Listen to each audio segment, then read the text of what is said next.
There have been explosions at chemical plants in Texas as a result of the flooding from Hurricane Harvey. I have a short video on this for you. Check it out.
Okay, there's a lot to say about this. First of all, don't give me the fucking bullshit of, well, they had two backup things.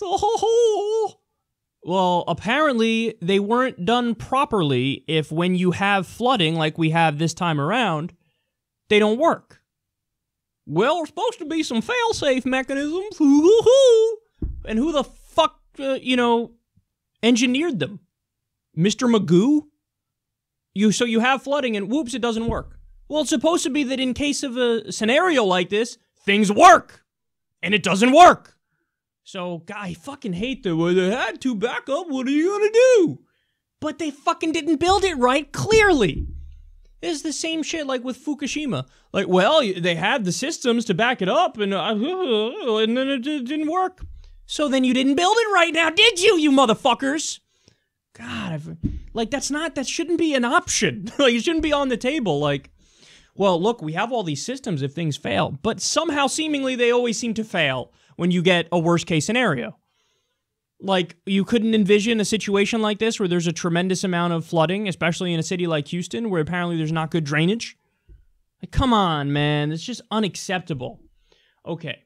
And then, furthermore, who doesn't love that back-to-back there, where it says, a police officer was brought to the hospital after inhaling the fumes. And then the very next thing was, the fumes are believed to be non-toxic.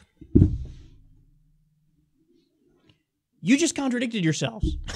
If they're non-toxic, how is he brought to the hospital for breathing them in? They're not bad for you. It's just that if you breathe them in, you have to go to the hospital. So then they're bad for you. Like, come on. I can't.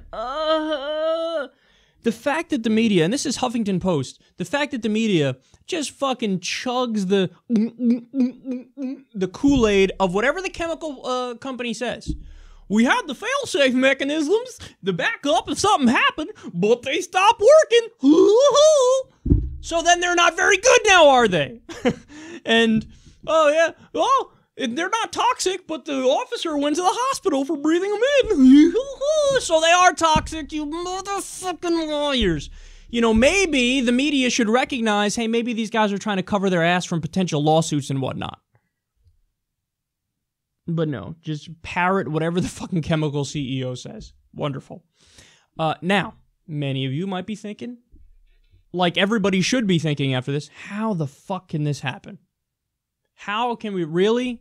So the year's 2017, and with standard flooding, there's flooding going on in Texas. All of a sudden, the chemical plants, the backup mechanisms fail, and what are you going to do? Whoops, sorry, we're going to poison everybody. How can this happen? Well, the International Business Times actually has the answer. Take a look at this. The French company that says its Houston area chemical plant is spewing noxious smoke and may explode successfully pressed federal regulators to delay new regulations designed to improve safety procedures at chemical plants, according to federal records reviewed by the International Business Times. The rules, which were set to go into effect this year, were halted by the Trump administration after a furious lobbying campaign by plant owner Arkema and its affiliated trade association, the American Chemical Council, which represents a chemical industry that has poured tens of millions of dollars into federal elections. The effort to stop the chemical plant safety rules was backed by top Texas Republican lawmakers who have received big campaign donations from chemical industry donors. Representatives from Arkema Americas and the American Chemistry Council did not immediately respond to requests for comment. There you go. It's the same fucking answer to every other issue that we tend to have in American politics. Hey, why were there not good regulations here? Well, it turns out that lobbyists for the chemical companies bought politicians, in this case, Texas Republicans. And it turns out they got Trump to reverse a new piece of regulation that would have prevented stuff like this.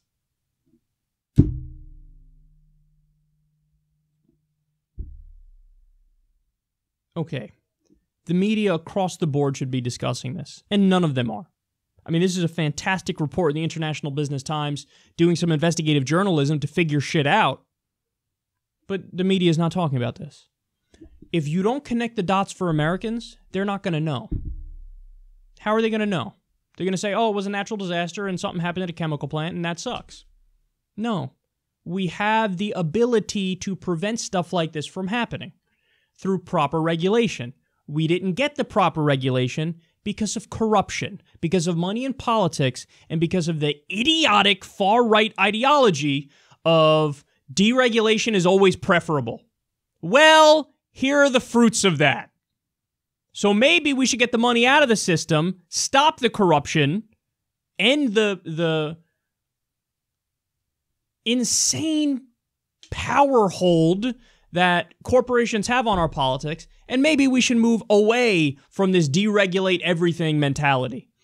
Because these are the results, and it's ugly.